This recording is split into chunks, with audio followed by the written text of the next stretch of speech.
경기부양 칼 빼든 중국, 이 지준율을 0.5%포인트 낮춰서 190조가량의 자금을 푼다고 발표했죠. 이렇게 지준율을 인하하게 되면 곧바로 시장의 유동성이 발생하기 때문에 아주 적극적이고 좀 공격적인 경기부양책이다. 이렇게 보시면 될 것 같습니다. 이제 연속적으로 지준율 인하를 한다는 것은 유동성 규모를 앞으로 더욱더 키우겠다라는 것이 중국 정부의 의지로 볼 수 있는 부분이거든요.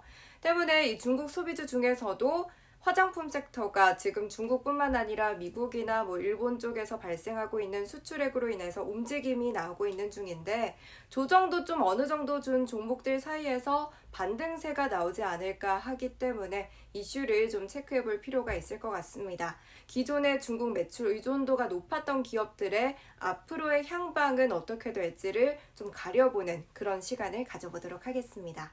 첫 번째 기업은 코스맥스입니다. 국내 ODM사 중에서도 중국에 대한 매출 비중이 큰 편이라고 볼 수 있겠는데요.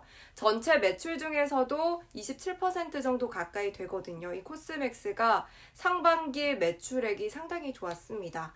매출액이 거의 1조 가까이 나왔고 또 2분기가 지나서 3분기부터 영업이익이 다소 움츠러들 수도 있다는 컨센서스가 나오기도 했습니다. 그럼에도 불구하고 작년 대비해서 올해는 이제 글로벌 해외 수출에 대한 기조로 인해서 전반적으로 매출액이 큰 폭으로 늘어날 것으로 기대가 되는데요. 중국에서 경기를 부양하게 되면 중국에 대한 소비가 활성화되면서 화장품 소비도 늘지 않을까 하는 이런 기대감에 눈여겨봐야 할 종목으로 꼽아볼 수 있겠습니다. 다음 기업으로 실리콘투 한번 살펴보겠습니다.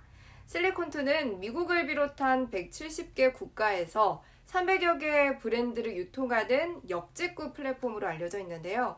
유안타증권은 이 실리콘투에 대해서 밸류에이션 재평가가 필요하다 이렇게 진단을 하기도 했습니다.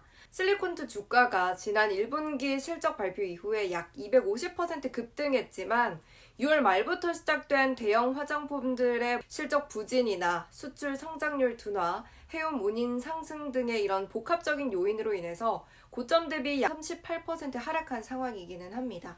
이런 시장 흐름 속에서도 실리콘투는 2분기 어닝 서프라이즈를 기록하면서 긍정적인 신호를 보였는데요. 폴란드나 아랍에미레이트, 호주 등 신흥 시장에서의 매출 비중이 증가했고 또 여기에 중국 시장의 수출 증가 기대감으로 상승세를 이어갈 가능성이 있겠습니다. 다음은 아모레퍼시픽입니다. 해외 매출 중에서도 중국향 매출 비중이 높았던 기업인데요.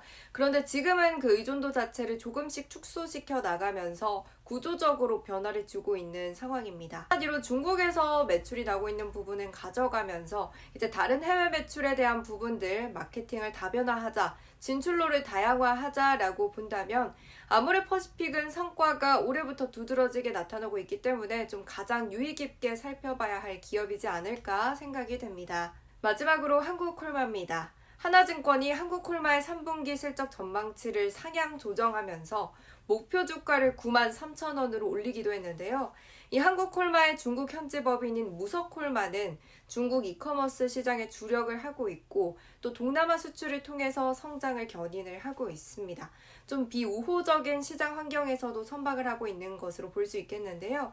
여기에 중국 시장이 좀 우호적인 흐름을 가져간다면 더 긍정적인 실적도 기대해 볼 수 있지 않을까 생각이 됩니다. 일각에서는 중국 정부가 이례적으로 강한 경기 부양책을 내놓고 있지만 효과에 대한 의구심이 있고 또 국내 기업 실적에 반영이 되려면 좀 시간이 걸릴 수도 있다 이런 목소리도 나오고 있기 때문에 시장의 흐름과 중국발 이슈를 계속해서 체크해 가시면서 좀 꼼꼼한 투자 전략 세워가시면 좋을 것 같습니다. 네, 오늘 영상은 여기까지고요. 매주 목요일마다 올려드리는 섹터 분석 영상 사랑해주시면 정말 감사드리겠습니다. 시청해주신 여러분 모두 고맙습니다. 모두 성타세요.